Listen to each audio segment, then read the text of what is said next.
G'day everyone. Picked up this little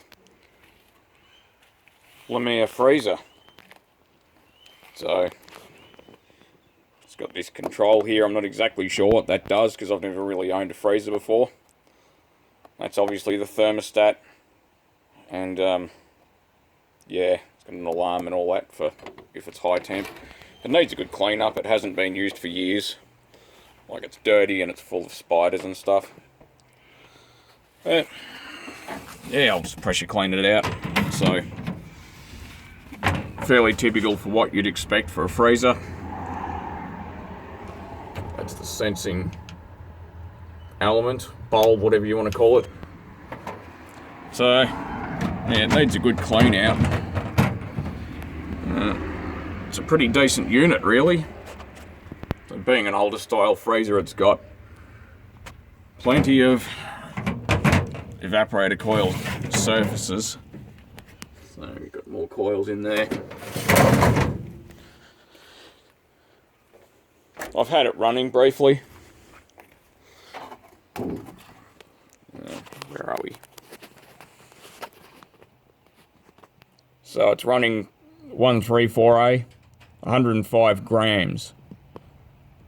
So there you go, something that isn't made in China. It's obviously a much older unit. I think this is probably 20 years old, 25 years old maybe. Well, it's got the plug top without the plastic on it. I've obviously got to re-insulate the suction line. I can get this. Yeah, it's not too bad, but being a freezer, it really needs to be insulated. The condenser coil is kind of odd because it's I'm holding the phone awkwardly too. It's split. So right down, where's my hand? Stupid phone. Dividing line. It's I'm not exactly sure why, but yeah, it's a bit of a weird coil. I mean, see, it's got all these different connections to it. So that's the compressor. I don't know how steady this is. Probably not. Probably not steady at all. I don't know what brand it is. I haven't really looked at it closely.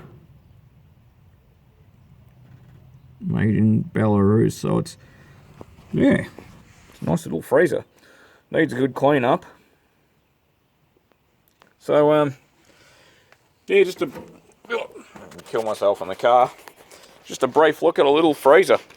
And in case you're wondering, this handle, which may be loose, is actually die-cast aluminium, not plastic. So I'm fairly impressed with the quality of it because the new ones look like absolute rubbish. So there you go.